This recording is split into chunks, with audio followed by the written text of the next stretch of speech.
Doon sa video ko tungkol sa may lagnat yung aso pero walang pang vet ang owner kung anong gagawin. May comment si Road Biker's mom, sabi niya, Doc, papaano daw malalaman kung may lagnat ang aso? Okay, may lagnat ang aso kung lampas 38 to 39.2 degrees centigrade or Celsius ang temperatura ng katawan niya. So ibig sabihin, you'll have to use a rectal thermometer. A rectal thermometer is an ordinary thermometer, yung alam niyo yun, parang may mercury or other heating elements sa dulo, or ang tawag doon basta yung sensitive sa init. So mahaba siya, tinutusok sa loob ng puwet, bubuksan mo yung puwet, tutusok mo pa ganon.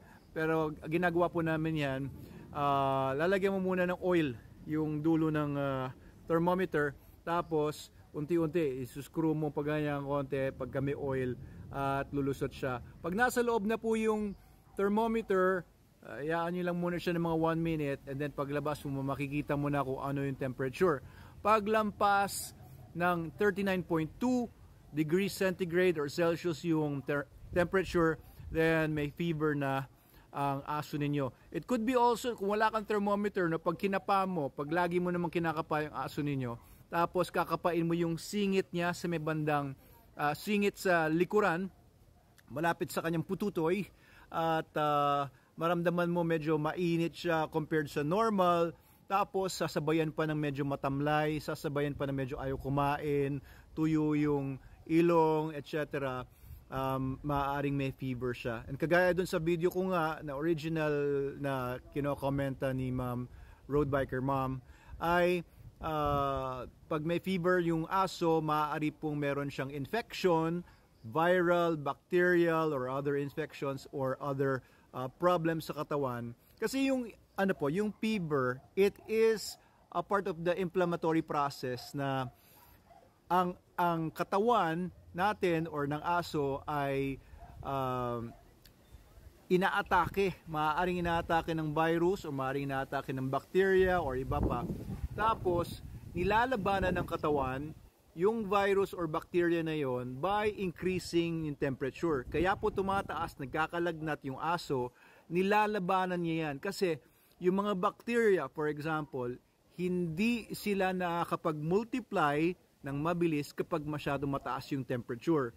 No? So pag normal temperature or normal body temperature, nakakapag-multiply sila, pero pagka binigyan niya siya ng fever, noong katawan ng aso, ng immune system ng aso, maaaring yung bacterial growth ay mag-lessen at hindi na siya mag-multiply or malilimitan yung multiplication niya. So it's a part of the immune response ng aso. And then pagka medyo umayos-ayos ng aso, kasi minsan yung immune system ng aso, siya na mismo yung papatay dun sa bacteria, or siya na mismo yung gagawa ng paraan ngayon. For example, gagawa na siya ngayon ng mga antibodies para labanan yung virus or bacteria.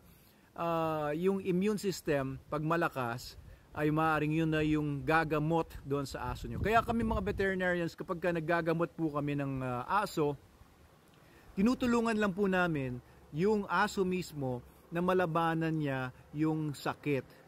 Paano? Maaaring mag-introduce ng antibiotics para ngayon mapatay yung mga bacteria, or magbibigay ng mga iba pang mga gamot or payo para yung aso po ay mas lumakas ang resistensya, ika nga, or immune system.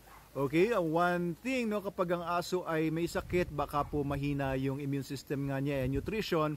Feed your dog SDN, the best dog food in the multiverse, if you haven't known yet. So itong SDN, punong-puno ng magagandang mga sangkap yan, like mga vitamins, probiotics, prebiotics, essential amino acids, and others para po lumakas ang immune system ng aso ninyo. I don't think of any other brand of dog food na mas maganda para sa immune system ng aso natin kundi Super Dog Nutrition, SDN. Pinoduce po natin yan. I developed it mga 9 years ago kasi ang dami namin mga dogs, and wala akong makitang nagugustuhan ko talaga na dog food sa market. No, it's either they're so cheap and so low quality, or they're good quality and expensive. So I produce a dog food that's highest quality, yet swabing-swabe lang ang konsumo dahil konti lang kinakain ng mga aso namin.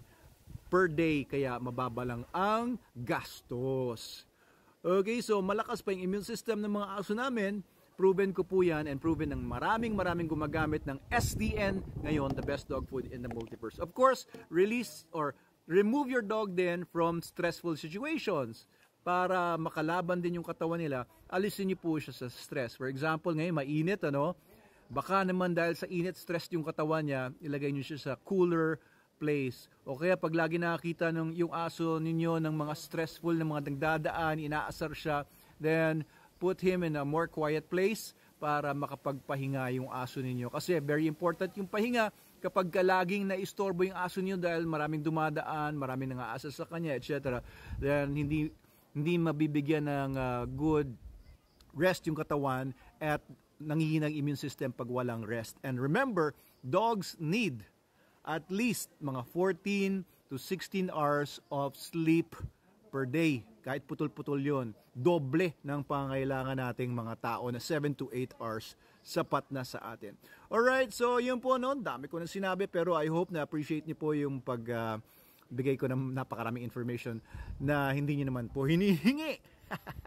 Pero ayan, yun po yung pwede nyo magawa para malaman na may lagnat na yung aso ninyo, and kung bakit may lagnat, and kung ano pa yung pwede nyo gawin para masuportahan. But of course, bring your dog to a vet para po malunasan na kung ano man ang nagkukos ng lagnat, malaman muna kung ano yun at mabigyan ng karampatang lunas. Salamat po.